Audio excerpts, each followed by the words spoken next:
بسم اللہ الرحمن الرحیم، صلی اللہ تعالیٰ علی حبیبہ محمد وعلی آلہ وسلم۔ سیرت النبی صلی اللہ علیہ وسلم کے سلسلہ میں آج ہم اپنی گفتگو کو تھوڑا سا آگے بڑھائیں گے۔ یہ تو آپ کو پتہ ہوگا، پچھلے لیکچر میں ہم یہ بتا چکے تھے کہ نبی اکرم صلی اللہ علیہ وسلم نے حضرت ابو طالب کا ساتھ دینے کے لیے غلہ بانی یعنی کہ بھیڑ بکریاں چرانے کا کام شروع کیا تھا۔ اب یہ بتانا کوئی اہم بھی نہیں ہوگا میرے لیے، وہ آپ سب بھی جانتے ہوں گے کہ بھیڑ بکری والا کام ایسا ہے، فراغت کا کام ہوتا تھا۔ بھیڑ بکریوں کو چراگاہ میں چھوڑ کر سوچنے کا کافی ٹائم ملتا تھا۔ تو نبی اکرم صلی اللہ علیہ وسلم اور فطری طور پر بہت غور و فکر کرنے والے تھے۔ وہ معاشرے کی رسم و رواج اور بتوں کے حوالے سے جو اس معاشرے میں بڑا بگاڑ پیدا ہوتا تھا اس کے بارے میں بہت سنجیدگی سے غور و فکر کرتے تھے۔ تاہم وہ اپنے ہم عمر دوستوں کے ساتھ مل کے کبھی کبھی یہ پروگرام بھی بنا لیتے تھے کہ ان جو تقاریب ہیں اس میں شرکت ہوا جائے۔ اس طرح کے ایک دو واقعات میں آپ کے سامنے رکھتا ہوں۔ ایک تو یہ ہے کہ آپ وہاں پہ معاشرتی کوئی رسم چل رہی تھی، تو نبی صلی اللہ علیہ وسلم نے اپنے ایک ساتھی کو جو بھیڑ بکریاں چرا رہے تھے انہیں کہا کہ میری بھیڑ بکریوں کا خیال رکھیے گا، تو میں ذرا مکہ میں ایک تقریب میں شرکت کر کے واپس آتا ہوں۔ وہ صاحب جو تھے انہوں نے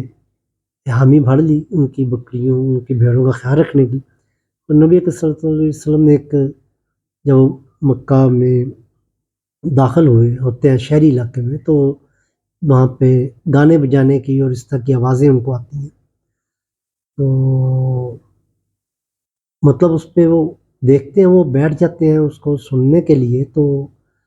بیٹھتے ہیں تو وہ اس کی آواز سے آپ کا سر مبارک جو ہے وہ وزنی ہونے لگ جاتا ہے، تو ان کو نیند آ جاتی ہے۔ یہ اللہ تعالیٰ جی نے ان کے لیے، کیونکہ بڑے یہ ابتدائی دن تھے، تو اللہ تعالیٰ جی کی براہ راست نگرانی میں آپ کی تربیت ہو رہی تھی، تو لہٰذا وہ اس تقریب میں جو گانے بجانے کی تقریب تھی اس میں وہ نبی صلی اللہ علیہ وسلم پارٹیسپیٹ نہ کر سکے، بہرحال اس کو دیکھنے سے بھی اتنا زیادہ وہ نہ ہو سکے، دیکھا تو ان پہ نیند کا غلبہ ہو گیا۔ اس طرح مکہ میں ایک اور طریقہ تھا کہ جیسے وہ کوئی کام کرتے تھے بھاری بھرکم، جیسے ایک دفعہ نبی صلی اللہ علیہ وسلم کو کعبہ کی تعمیر میں حصہ لینے کا موقع ملا، تو وہاں کے سب لوگ جو تھے وہ بھاری پتھر اٹھانے کے لیے اپنے کندھوں پر وہ اپنا تہمت جو تھا وہ اتار کے تو اس کو ادھر رکھ لیتے تھے تاکہ شانے پہ نشان نہ پڑے، تو اس کے اوپر پتھر رکھا کرتے۔ نبی اکرم صلی اللہ علیہ وسلم بغیر تہمت اتارے یہ کام سر انجام دے رہے تھے، پتھر لے کے جا رہے تھے کہ حضرت عباس جو ان کے چچا تھے انہوں نے کہا کہ آپ اپنا تہمت اتار کر شانے پہ رکھ لیں تاکہ آپ کو یہ یہاں پہ نشان یا زخم نہ لگ جائے۔ تو نبی اکرم صلی اللہ علیہ وسلم نے ایسا کیا کہ اپنا تہمت اتارا اور شانے پہ رکھا، لیکن چونکہ ایک وہ فطرتاً اس چیز کو کوئی اچھا نہیں سمجھتے تھے، تو وہ بے ہوش ہو گئے، نبی اکرم صلی اللہ علیہ وسلم بے ہوش ہو گئے۔ تھوڑی دیر بعد جب ان کو ہوش آیا تو انہوں نے اپنے تہمت دوبارہ باندھا اور یہ خدمت جو تھی وہ انجام دینے لگے، پتھر اٹھا کے اس تعمیر میں وہ شریک۔ اس طرح کے ایک واقعہ بچپن کا بھی سننے میں آیا ہے یا میرے پڑھنے میں بھی آیا ہے کہ نبی اکرم صلی اللہ علیہ وسلم کسی اور تعمیر میں اپنے ہم عمر بچوں کے ساتھ پتھر اٹھا رہے تھے، اور وہ یہی طریقہ کار تھا ان کے پاس کہ وہ تہمت جو تھا اس کو اتار کے شانے پہ رکھتے۔ تو اس وقت بھی ایک ایسا ہی واقعہ پیش آیا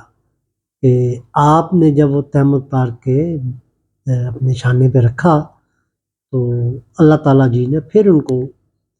نیند سے یا بے ہوشی سے دوچار کر دیا۔ تو آپ نے اٹھ کے تو دوبارہ اپنے تحمل کو باندھا، اور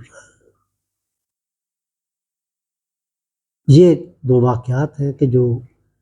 آپ کے سامنے میں رکھنا چاہتا تھا کہ کن حالات میں نبی صلی اللہ علیہ وسلم غور و فکر کرتے کرتے کس طرح آخری پیغمبر کے درجے پر پہنچے، اور کس طرح وہ اپنے معاشرتی خرابیوں کے برعکس وہ اس معاشرے میں سروائیو کر رہے تھے، اور کس طرح ان کا نام بن رہا تھا، ان کی شرم و حیا پر لوگ گواہی دے رہے تھے۔ اور اسی طرح ہم آگے بتوں کے حوالے سے بیان کریں گے کہ وہ بت پرستی سے کیسے بچتے رہے۔ وما علینا الا البلاغ المبین۔